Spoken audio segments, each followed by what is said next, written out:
just going to introduce you and let you speak, and you have 15 to 20 minutes, whatever feels right for you. Just a reminder that people will take their mics off, and I'm going to pronounce your name correctly.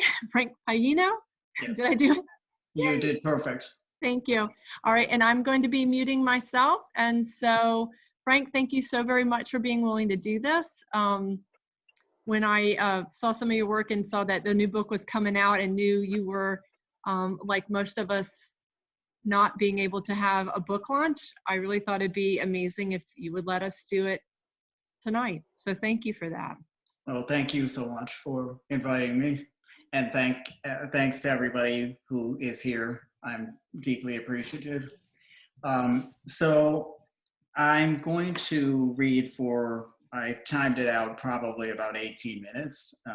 If anybody wants to time it, I don't know. I'm going to try and keep myself a little bit under that. So the first poem I want to read for you maybe needs a little bit of background, although I think it's maybe explained in the poem itself. But I was raised Catholic, and even though I am not a believer in that any longer, if I ever was, I'm still very grateful for having been raised in that tradition because of all the symbolism, the rituals, and mostly the just absolutely strange stories that inspire me in a lot of my poetry. And the first poem I'm going to read to you has to do with a certain kind of saint. They're always martyrs, and they always go to their martyrdom by way of decapitation. These martyrs are known as cephalophores, and their real claim to fame beyond martyrdom is the fact that once they're decapitated, they're known to pick up their heads, and they're still alive. They'll sometimes talk, sometimes preach, sometimes sing before they eventually die. However long that is, I guess that's not really part of the story.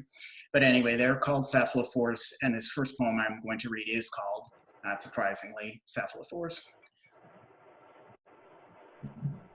I must have been 12 the first time I heard it, cephalophore, the word vaguely phallic on the tongue of the young nun I'd fallen in love with, the one who introduced us to the host of decapitated saints who lifted their severed heads from the blood-gorged ground and walked, sometimes for miles, sometimes singing, until they finally lay down forever, faces cradled in the cups of their upturned palms. So many, someone invented a word for them. So many, you don't have to look hard to find one fracturing light into bright rainbows high in an old church window, or standing on a pedestal, grisly freight held up like a child's first lost tooth.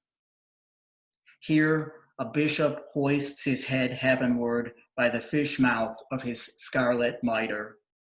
Here, the calm countenance of a young girl floats like an unleashed dog just ahead of her strolling corpse. One ravishing saint, nude but modest beneath the drapery of her extravagant locks, thrusts the macabre lantern of her lustrous face into the hoop of darkness formed by the retreating mob. For some, the nimbus burns a hole into the absence just above the severed throat, while others bear the light in polished golden rings that circle the drifting brow.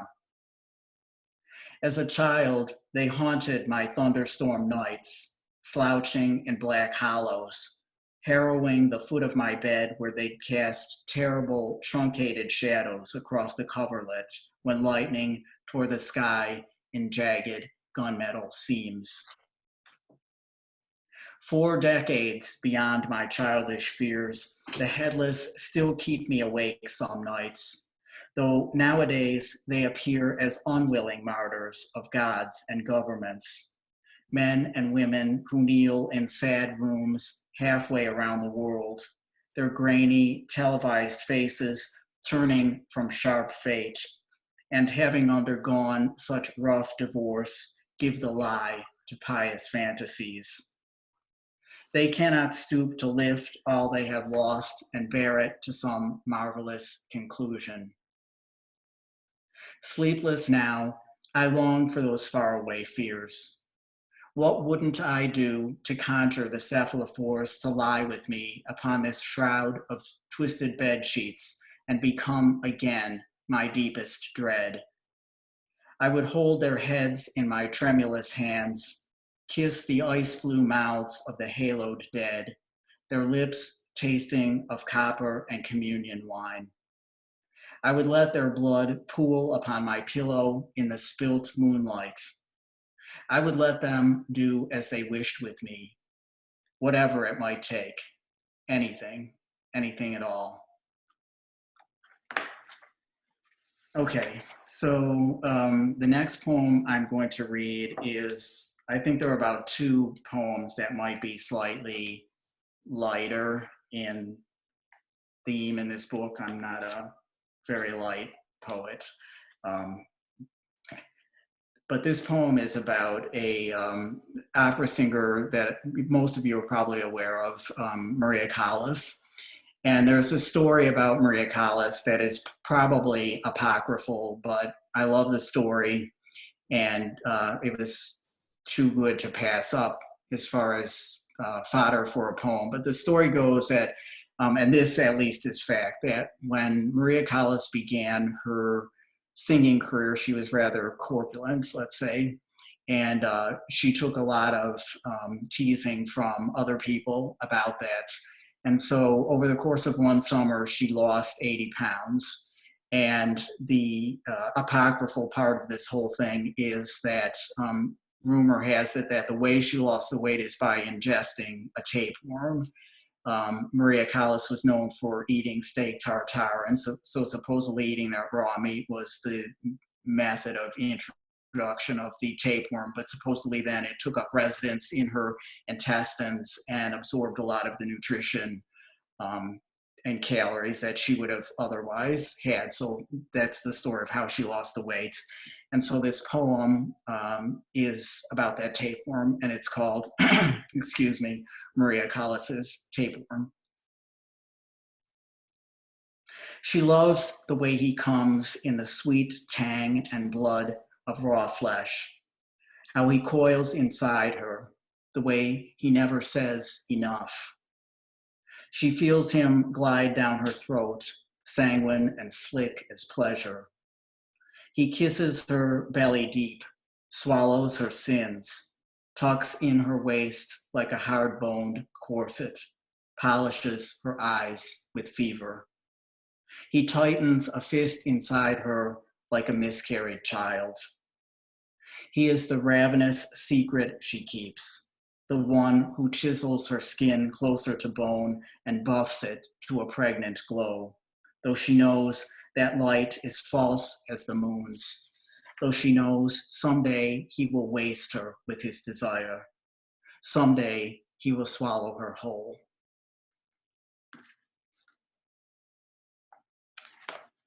Okay, the next poem, another kind of poem that I like to write is the ekphrastic poems, which are poems that are inspired by some type of artwork, either painting, sculpture, photograph, music.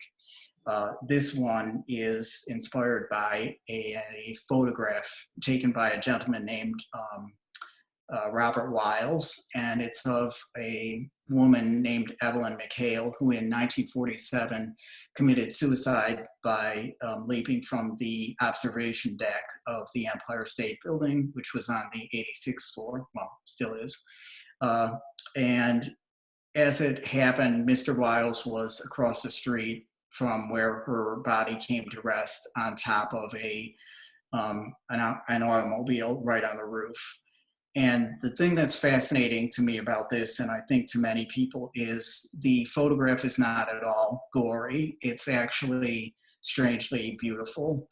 So I would recommend to anyone to look at it. Again, it's not gory. She came to rest as if she's holding her strands of pearls in her hands. And she truly, even though it sounds like a cliche, she looks like she's asleep. So I wrote this in the form of a litany to Evelyn McHale and based on that photograph. and it's called Litany of the Most Beautiful Suicide. The photograph first appeared on the cover of Life magazine, and it was dubbed, or she was dubbed, the most beautiful suicide. Let her awaken unafraid on the 1st of May, 1947. Let her put on her rose dress and makeup, her double strand of pearls. Let her check out of the Hotel Governor Clinton and walk east on 34th Street. Let her enter the Empire's lobby with its strata of gold. Let the ticket vendor take the coins from her white gloved hand. Let the elevator rise to the open deck on the 86th floor.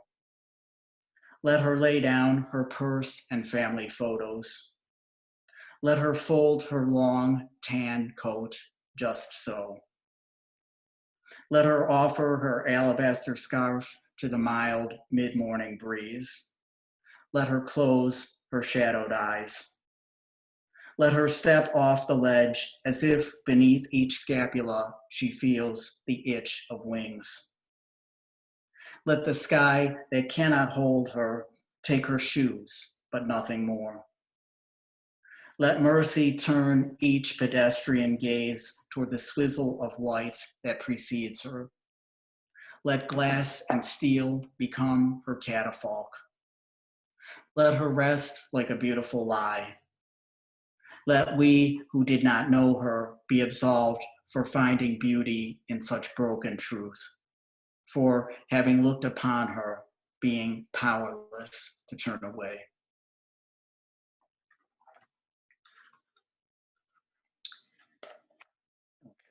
Two more. This next one is about Laika, who was a little dog who was launched, the first dog actually to be launched into low Earth orbit in November of 1957. This was done by the Russians for the Sputnik 2 project. And what makes her story especially tragic is the fact that the scientists and doctors who were sending her into space were doing so knowing full well that there was no way that they could bring her back to Earth alive.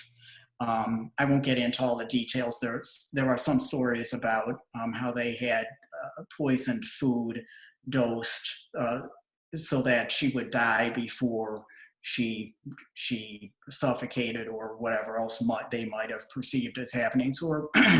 But anyways, the poem will tell you what actually transpired, but it has an epigraph by Dr. Vladimir Yazdovsky, who was one of the doctors who helped her get acclimated to the confines of Sputnik 2 and tried to keep her more calm as she was launched into space. And he felt very heavily the weight of what he knew they were doing to her. And so one night, shortly before she was launched into space, he took her home to play with his two daughters one night. And so the epigraph is from that doctor, and it says, "Laika was quiet and charming. I wanted to do something nice for her. She had so little time left to live." Excuse me.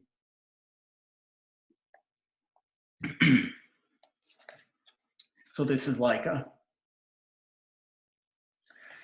Because she'd gone unbroken by 3 years on Moscow's barren streets, she proved her will to survive simply by surviving, and so was chosen for a kind of brute salvation, a halfway gift whose bad conclusion was already written in a lack of funds and time and the keen knowledge there'd be no way to bring her back.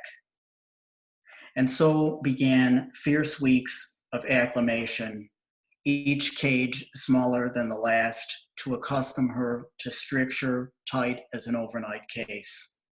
The relentless gyre of the centrifuge to mimic the weight of ascent, and crude machines to simulate the cacophonous dirge of ignition, shrieking metal, everything it would take to lift a 13-pound mongrel into history. He called her Little Curly, Little Bug, as if naming the doomed Taking her home one night to play with his two bright-eyed daughters could make the great burden of her approaching death a lighter thing. A lighter thing to bend beneath when it came time to tighten the harness just once again and no more. To hold her in waiting while the riddle of malfunction was worked through its 3-day resolution, and she watched from within the aluminum tomb where she could stand or lie but never turn, and late October's chill settled its silver pall around her. 3 days and finally lift off.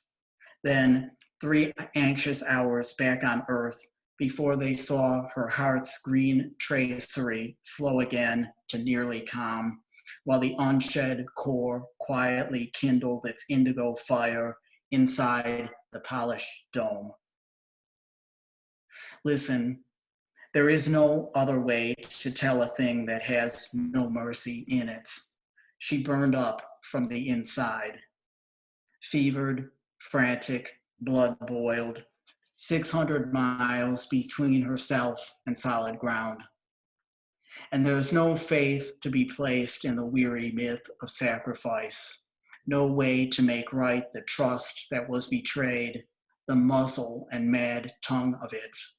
How she was thrust into weightlessness, into the useless memory of the man who spoke softly, who turned at last from the wild extravagance of the round and riveted window about which he'd been so adamant, as if she might somehow savor the breathless view, the spinning blue that beckoned like a ball tossed into a street she could only return to in flames.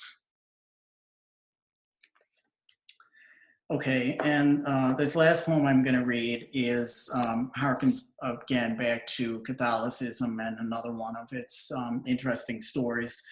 This one is it's written around a little museum that's in the back of a church in Rome. It's called the Church of the Sacred Heart of Suffrage, and this museum, its claim of fame is that it has a number of artifacts in it which supposedly were touched by people who were allowed out of purgatory to come back and warn the people that they know and love or knew and loved on earth to live more penitential lives or be somehow better so that they could bypass the purgation of purgatory, the cleansing, which is allegedly very much like the fires of hell, except with the great consolation that anybody who's there knows that they will eventually get to heaven.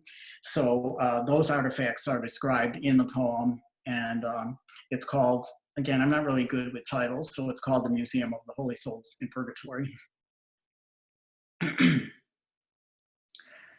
Granted brief reprieve from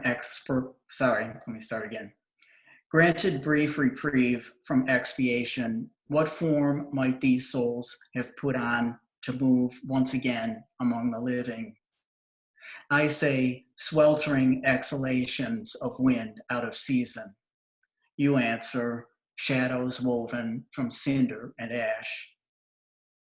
It's no matter to the vanishing host of faithful who wander these crumbling lanes like a lost tribe in search of something to sustain them, to hold up to tourists and lovers as blistering proof, like the singed relics in a small museum tucked behind the gilded altar of the Sacred Heart, a room no larger than a prison cell where 15 mismatched frames depend at fevered angles, each smoky pane holding fast the scorched testament of the almost saved who came back to this world speaking a language of fire.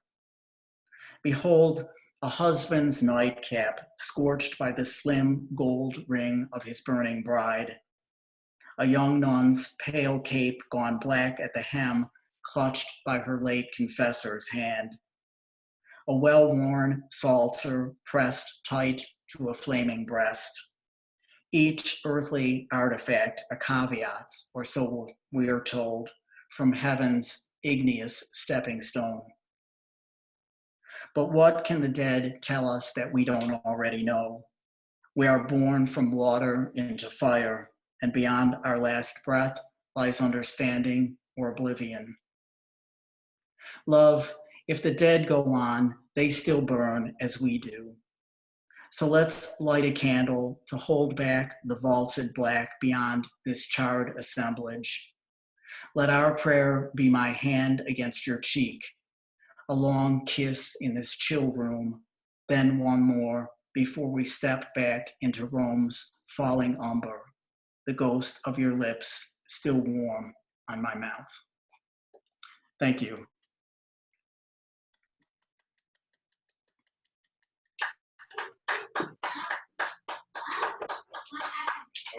Okay. Everybody's unmuted. I was unmuted, everybody. Oh, those were, This is amazing. wow. Just wow. Wow. Thank you so very much, Frank.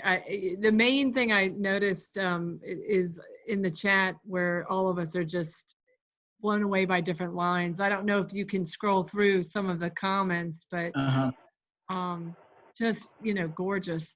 And I haven't seen any questions, mainly just, you know, people saying, wow, and particular lines that, yeah, Karen, you're laughing because I saw you put some things there. Where's your questions, Karen? Usually you have one. I'm completely speechless. Wait, what? That's never happened, Karen. What is going on? It's kind of freaking me out, right? We work together with the Poetry Society. She's never speechless. I just have to say I had such an affinity for like the images that I would get caught in. And then, you know, there was certain lines that you would take a turn with it. You know, I'd be right there with you and go, wow, I did not see that coming, but it's so perfect. It's so gorgeous. Oh, that's wonderful. Thank you. Like Mary Moore wrote here, powerless to turn away, a key line for Frank. Somebody else said, this is so good. I can't wait for my book to arrive. Does anybody have a specific question? I don't want to miss it. So everybody's unmuted and we seem to be doing okay. Oh, wow. Jessica wrote, what stunning poems, Frank. Congratulations on this gorgeous book being out in the world. I'm so happy for all your readers who've been waiting for so long for a new collection from you. Thank you, Jessica. My love to you and Nicole. I love back to you. Oh. Frank, I would actually love if you want to talk a little bit about the long journey of coming to this book. I mean, I think that you and I have talked about it before. Like, I found your work years ago and have been, you know, following you around, being like, where are the new poems? Where are the new poems? And now here they are. Right. You want to talk about like the process of the creation of this manuscript? Because let me let you guys know, I've read them all and the entire book is just exquisite, guys. Like, it's flawless. Oh, thank you.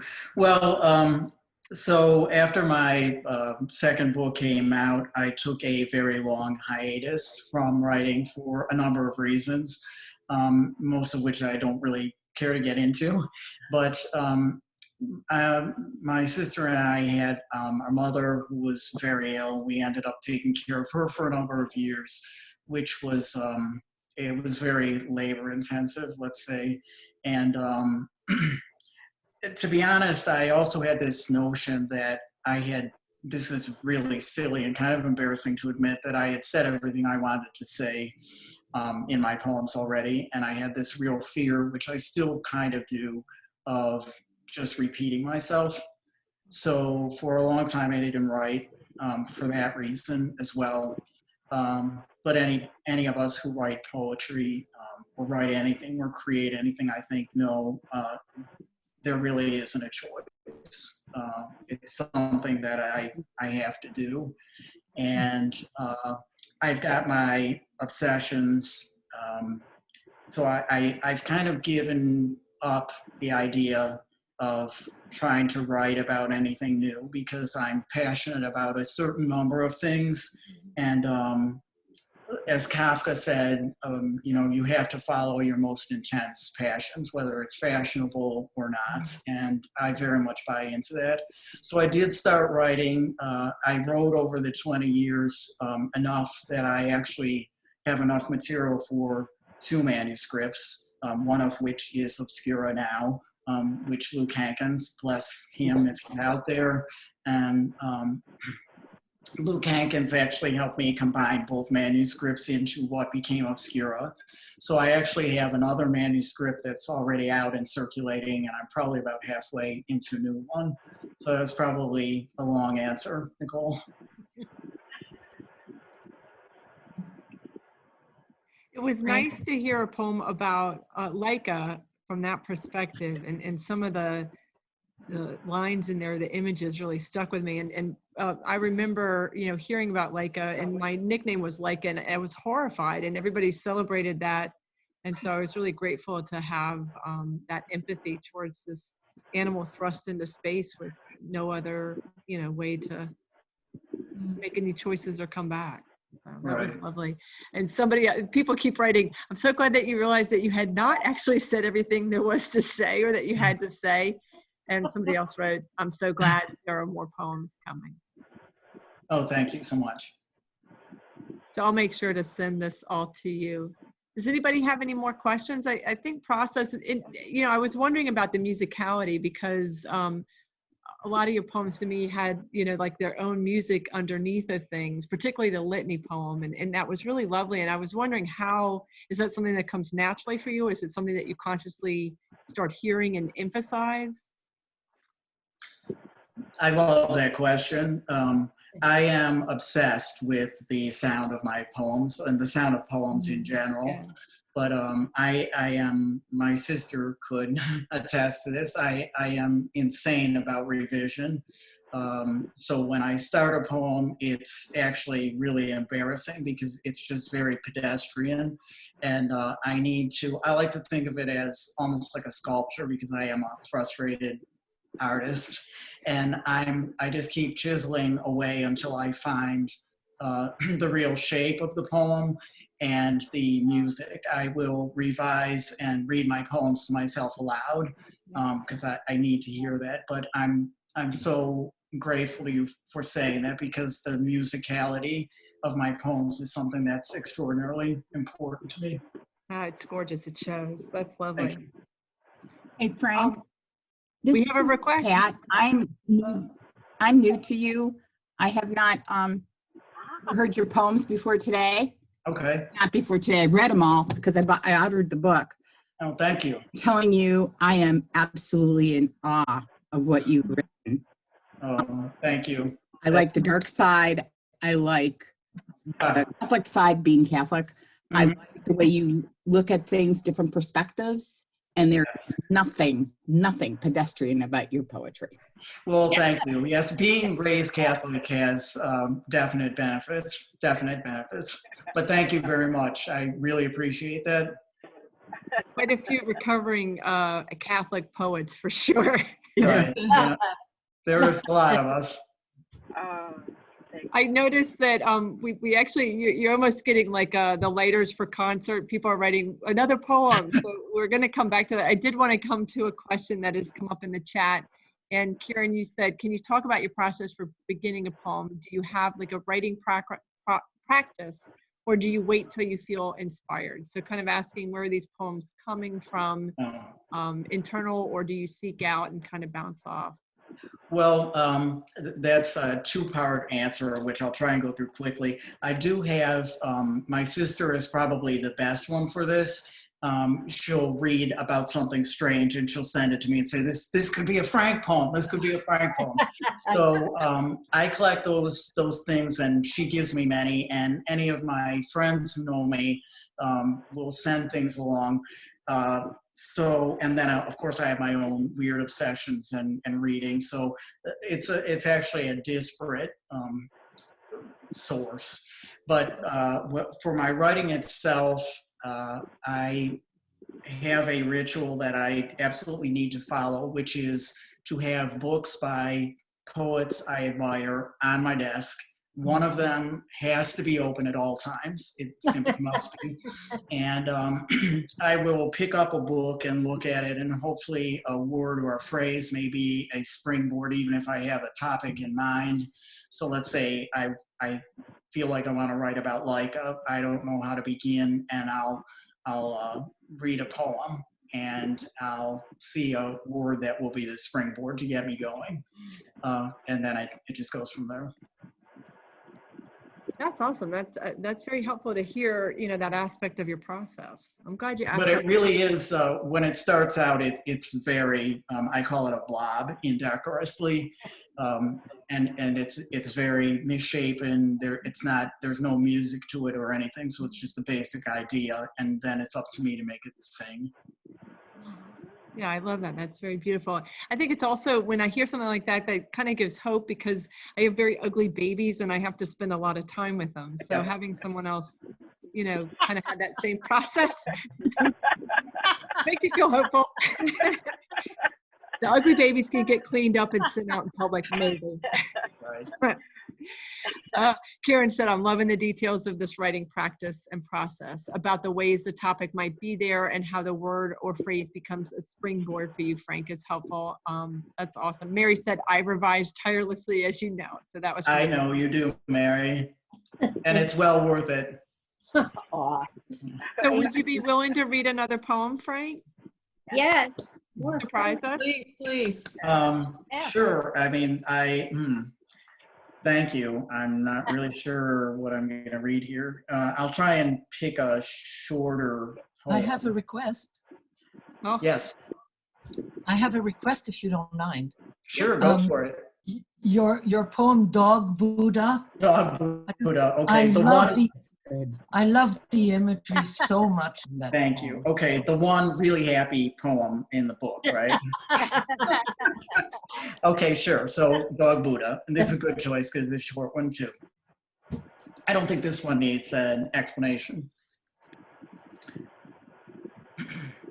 The air just now, tinged with jewelweed and the amber talc of pollen, lemon zest of sunlight knifing off windshields, tang of wet wash drifting on clotheslines, a brief burst of bubblegum, chalk on a sidewalk where girls leap at hopscotch, the metallic whiff of a freshly skinned knee, hydrangea, cardiocrinum with its dangle of alabaster bells, cedar sap from a newly set fence, a dozen dinner scents from summer's open windows.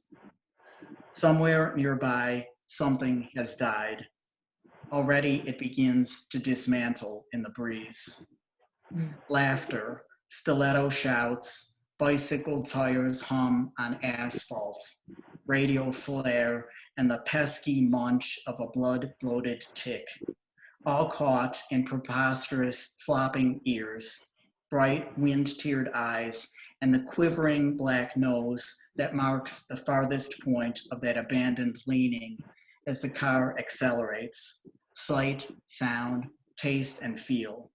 Everything as it is just now. Oh, Wow. It's so fun to see your faces out there. that is fabulous.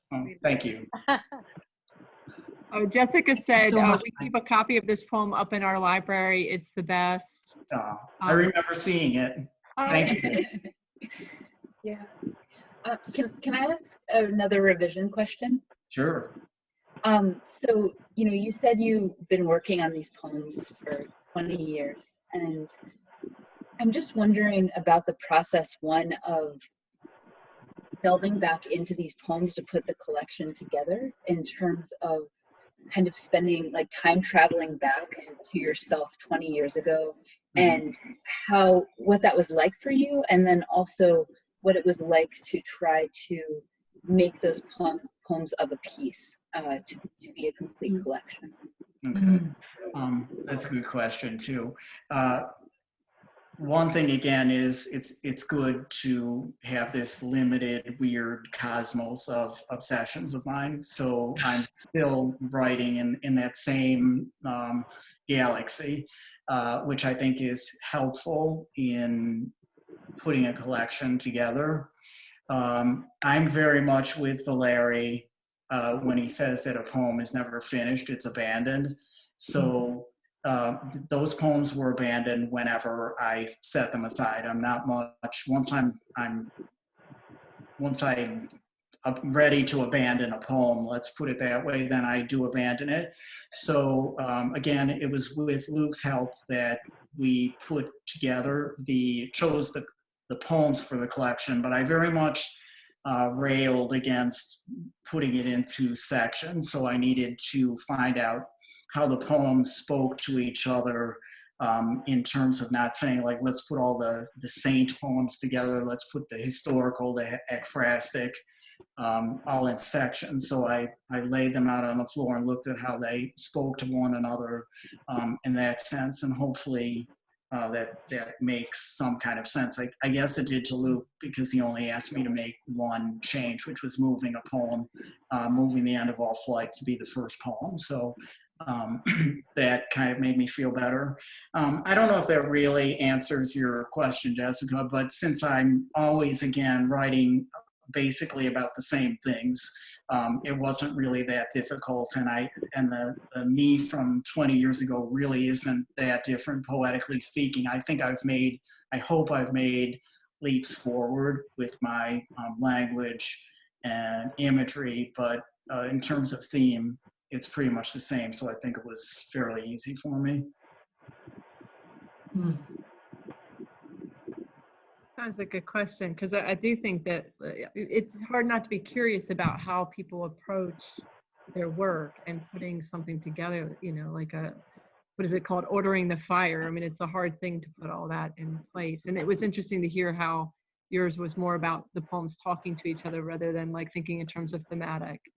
Right. I want to make sure I didn't miss any questions or any really great comments. Like I said, I will send this to you, Frank. The only thing it won't have is any private, like if somebody messages one individual, that won't show up, but our group chats will. Okay. Did anybody else have a question? I don't want to miss something. I do. Can you hear me? Yes. Yes. Okay. What would you say your obsessions are? Could you give us a list? Oh, absolutely. That's My obsessions are Frank, that's Claire. So primarily my obsessions, one I would lump into saints, Catholicism, and the erotic and sex. All four of those things actually are of a piece in my mind. So I may write a poem about a saint, but invariably there's going to be something erotic about it, because those are just inextricably bound for me. So that's one of my obsessions. Another obsession is ekphrastic poetry. So writing off of, like, I'm looking at my friend Lou, and behind him is a painting of the Phantom of the Opera, and I could see writing a poem about that. In fact, I did write a poem about Phantom, a really bad poem, but anyway. So ekphrastic poems, Catholicism poems, historical poems. I'm obsessed with reading obscure, and thus the title of my book, Obscura. Obscure stories, and most of the time it has to be something dark, dark theme. I'm very much a person who thinks a lot about death. Not in a morbid way, but I think in a healthy way.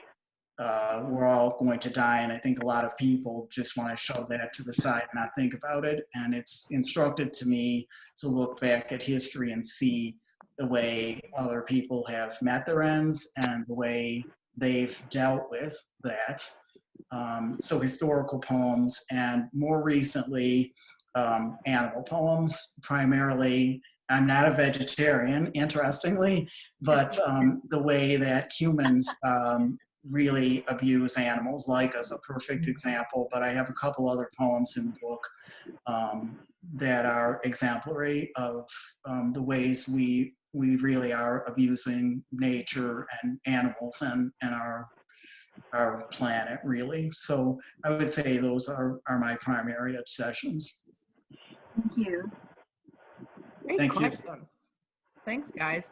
I'm noticing people are still coming in, and I did want to reiterate that if you would like to read, just put something in the chat section. That way so far I only have John Compton and Susanna that have asked to read. And that would be helpful if you just kind of let me know. Does anybody have any more questions? I'm definitely enjoying the questions. Y'all ask questions. I'm like, oh, good. I'm glad to know that answer. Yeah. And as you were saying your obsessions, I was like, yeah, Frank, that's Catholicism for you. Yeah, there you go, right. Yeah, actually, you're right. I guess I could just say Catholicism and that would sum up the whole thing.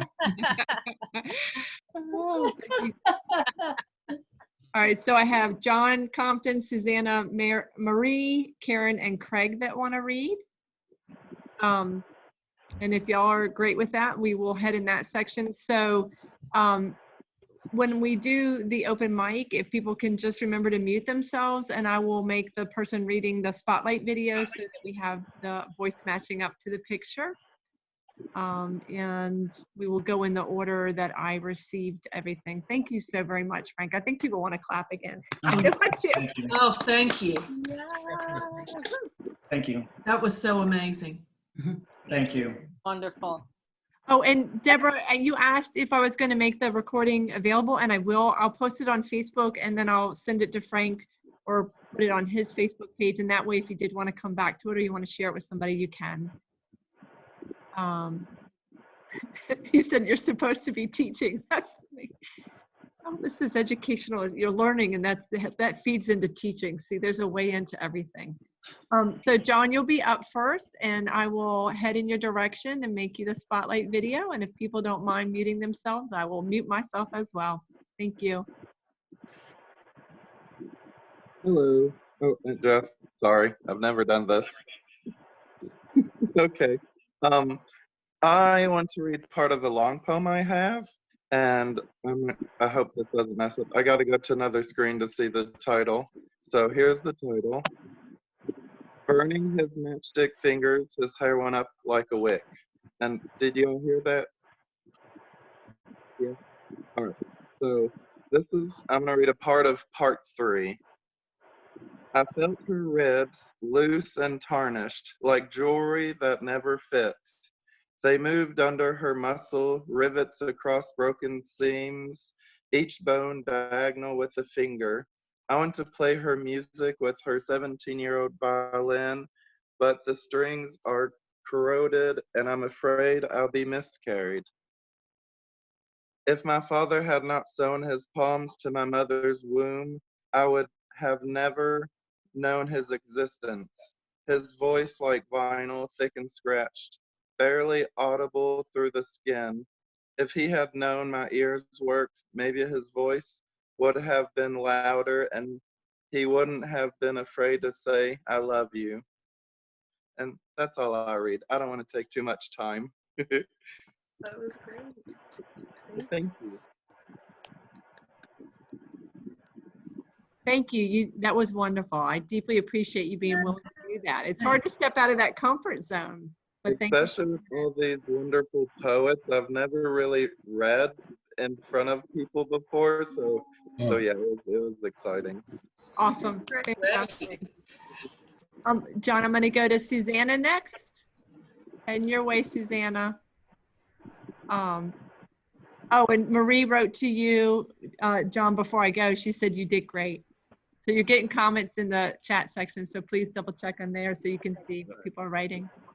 Good, we have such a beautiful community. We are very lucky.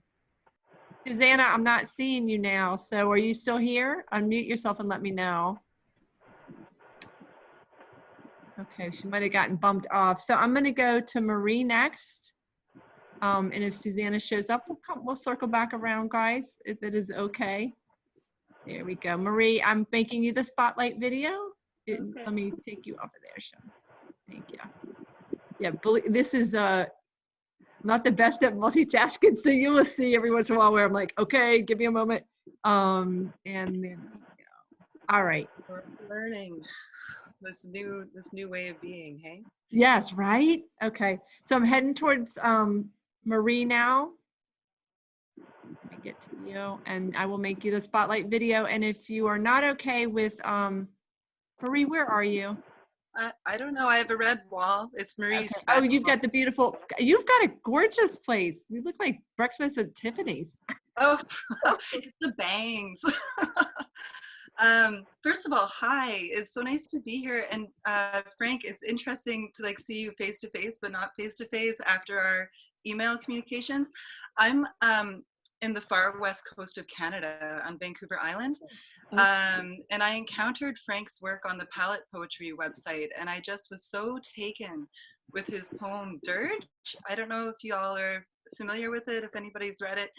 Yeah, I was so taken by this poem, and it's about, it starts off with this beautiful description of Tibetan monks building a sand mandala.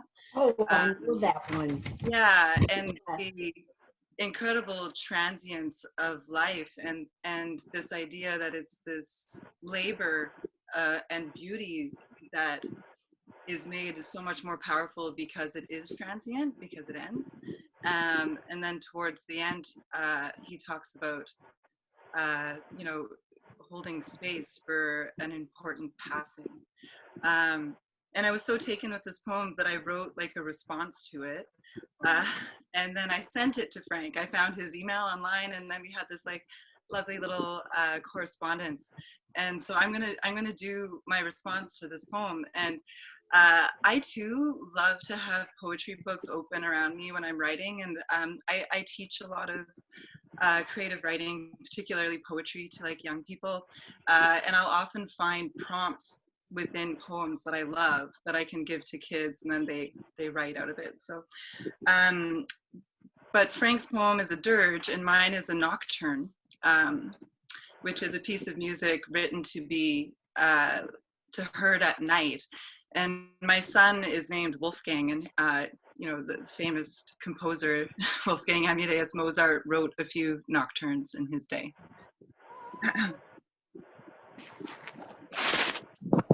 Oh, and the description he had of the Tibetan monks reminded me of my time in Pátzcuaro, Michoacán, Mexico, witnessing the Day of the Dead celebrations there. So I kind of start with that, and that's all I'm going to say now. I'll just do the poem. I have seen families make beds in graveyards, their blankets unrolled over long dead ancestors, children coaxing dreams from the soil, inexplicitly still in the blue-lunged night, as if inviting a haunting, familiar as well-worn memories. I have heard the mother's spoons in cooking pots like a shovel breaking ground, watched them scrape gritty kitchens out of headstones into midnight meals for the dead to share with the living. Though the dead stay dead, their candles speak in tongues of light. Licked over child, grandchild, great-grandchild, their gold-burnished greetings dance the cemetery into somber celebration and umber-shadowed farewells. The marigolds gather candlelight to mix with moonlight in soft cups, as if to say, return to the fiery earth, to the cool air. Rest and gather, you will be remade. This same hopeful votive I burned in my exhausted chest as I finally pushed my son from the earth, from the air. His first lungful of breath thrown back to the world in a manner all children tend to underestimate gifts, as if it hurt to hold. I could not say for certain he'd arrived until his screaming mouth found my nipple, eyes as dark as a candle wick, tugging at the astonished roots of my breast. His fists open to the unfamiliar air, and my heart, the nocturnal tenderness of its song. Welcome to the light. You are here to chase the wind. Your hands are made from those that came before you. Thanks. Everybody. Oh, that's lovely. Thank you so very much. Yeah, it's really nice to meet everybody. And so it's like a weird silver lining to this awful situation we're in, that I can attend a poetry event that's like time zones away from me. I agree. I think that's been one of the blessings in this community, has meant so much to me weekly. So I'm glad you were here. Yeah, it's great to be here. That's Thanks. awesome. We are lucky to have that. I'm going to come to Karen next. So I'm looking for you. Karen, you're easy to find. Look at that. Oh, I am. I think there's actually a system. I'm actually pretty certain it's alphabetically ordered, but sometimes it takes you a minute to still scroll down. All right, Karen. So I made you a spotlight video, and if people, and also I hope that people are reading in the chat section, because Marie, like for example, you are having lovely comments in here, and there's been for each person reading just beautiful comments. You know, this is where the community is everything. Karen. Yeah, that was lovely. So nice. Okay, I have fresh ink again. So I've been seriously doing the, I'm calling it sanctuary, self-sanctuarying, but I did go out to the marketplace, the local farmers market Saturday. So it's challenging. Okay, so this is at the marketplace, 4/25/20. 5 canopies have staked their territories on the lawn of the co-op this morning, with gracious large spaces between them, 1 or 2 tables at the back edge of each, with a scattering of mounds of fresh produce, clipboards and paperwork, and a money box of some kind, and neatly sealed bags of pre-purchased vegetables on the ground under tables or off to the side. Large strips of red tape stretch across the wet grass, across the edge of a shadow, delineating the front line of each farmer's market space, the place where the line starts, if there were to be a human line, the line you don't cross, whether there's a human line or not. The farmers are masked and gloved, distant, but friendly-eyed, organized, prepared, as best they can be, certainly thankful for the pre-purchasing customers, hesitantly hopeful for at least a handful of others. There is scarcity here of levity, but a palpable generosity of spirit, a certainty of gratitude, a communion of community. There's appreciation in the eyes of the half-dozen masked farmers, reciprocity in the eyes of the 4 masked customers. And the man in the red polo shirt wandering in and out of the market spaces, he's commenting on the heft of the cucumbers he picks up. He's inquiring about the freshness of the greens he rifles through. He's blowing steam across the Mick coffee he's sipping. He's blowing out ahs and laughing after each sip he takes. No one knows what's in the eyes of this man. Nobody wants to know. Fresh ink. Wow. Thank you, Karen. Wow. You people were writing in there about the market here too. It resonated. Thank you so very much. Susanna, Craig, I'm going to go to you next. And Susanna has said she's somewhere in here, so I will go looking for her again. But Craig, I'm coming to you for a spotlight video for open mic. Okay, thank you. You are welcome. So Karen and I are both kind of fresh ink people here lately on these readings. So this one's pretty fresh too. Went out for a walk at the local Greenfield Lake here a few days back and came up with this. For lack of a signpost.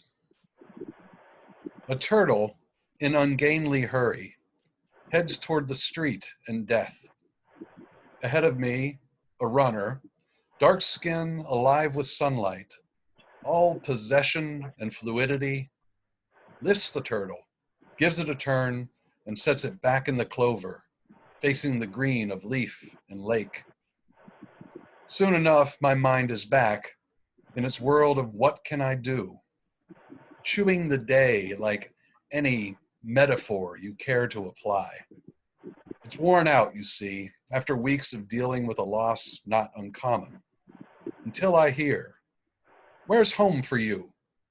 Where is home for you? The unanswered question hollered into the face of a cell phone. I'm telling you, get your ass back home. Thanks. Awesome, Craig. Thank you so much. Wow. You know, I have to say, I know other people that have been attending like these, you know, weekly. We have had some of the best open mics. I really have been amazingly impressed with it. I'm heading towards you, Susanna, and let's see if I can get you to unmute. There, I got your video, but I don't know that I have your audio. Say something.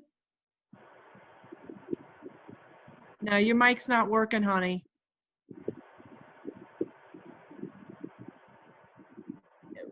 Can anybody hear her? I don't think anybody is. I can't hear her. Yeah, Susanna, mic's not working. Maybe she could call into the phone number. Yeah. So, and I've got you unmuted on this side. I've got you unmuted on this side, Susanna. Do you have access to like just your volume? Maybe that's it.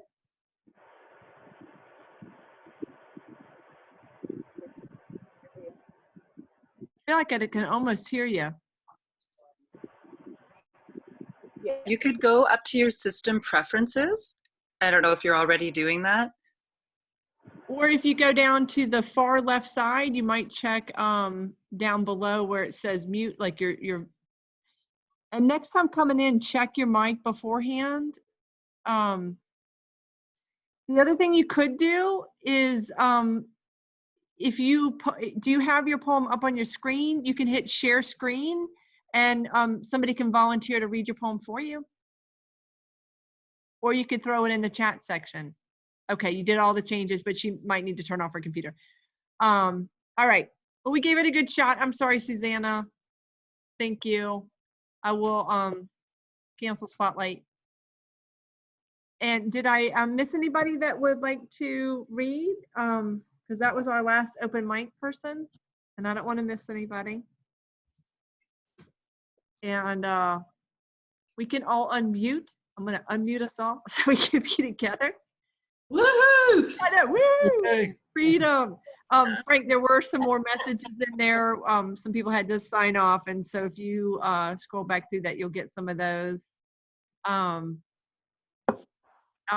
Yeah, it's awesome to see the messages back and forth between poets and each other for those who did open mic. Thank you all so very much. Frank, thank you for reading. That was amazing, and I have deeply enjoyed the company, everybody. So Frank, is there any, and somebody had asked where to buy the book. I put the link in several times in the chat section, but if you go to Horizon Books, Luke's spot, you can go there and buy Obscura. Frank, All you right. did a great reading. Thank you so much. Thank you, Frank. Thanks. I go. Bye, Mary. Thank you so very much. Thank you all. Bye. Now I found if I don't click everybody, like if I don't end the meeting, if people still wanted to talk some, because I made the mistake last week, people were really engaged and it was that time and I closed the meeting and they didn't have a chance to kind of read through stuff. So I'm going to give a chance for people to do so rather than just like ending the meeting, if that's good by y'all. Okay. Cool. Awesome. I know, Karen, last time and people were still trying to read the chat section. Thank y'all so very much. Thank you, Malika. Thank you, everybody. Awesome. Yay. Oh. Fantastic. Oh, somebody asked was 7 on Eastern Standard Time. I'm so sorry. Yeah, so let's let Mary Frances know. I will put the link up for everybody. If for some reason, and I'm sorry if I didn't specify Eastern Standard Time, but there will be a recording of this. And I'm actually going to stop the recording now.